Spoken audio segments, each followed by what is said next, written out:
वो बहुत खूबसूरत मदनी साहब ने कर दिए। मैं इसको एक दूसरी नज़र से ज़रा कुछ मज़ीद बातें इसके अंदर मज़ीद ऐड करना चाहूँगा। दुश्मन अपनी हर लिहाज से तैयारी करता है और सही। अक्लमंद इंसान वही होता है जो अपने दुश्मन की तैयारी को देखते हुए अपनी तैयारी को दुश्मन उसको इन्हिसार सिर्फ दुश्मन की तैयारी पे नहीं करता बल्कि अपनी तैयारी भी खुद करता है। सही है।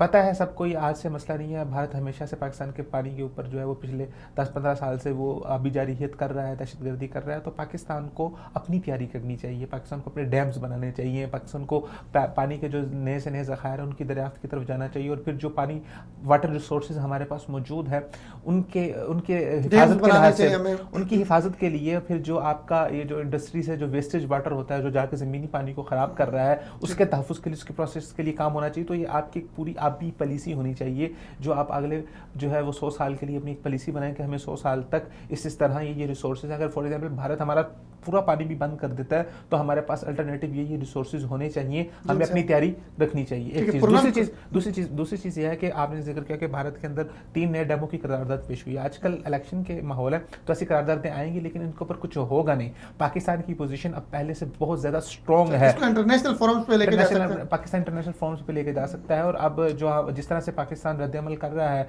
भारत की हर एक जवाब के, हर एक जो भी वो दहशतगर्दी है, जो भी वो जारहियत कर रहा है, तो उसके रद्द-ए-अमल में पाकिस्तान का हर स्टैंस बहुत ज़्यादा मजबूत है। तो अब पाकिस्तान का जो आवाज़ है, पाकिस्तान का बयानिया बहुत मजबूत हो चुका है, पाकिस्तान का स्टैंस बहुत मजबूत हो चुका है और आगे आने वाले दिनों में आप देखेंगे कि भारत को इस चीज़ का मुंह तोड़ जवाब मिलेगा और इसको सुबकी खानी पड़ेगी।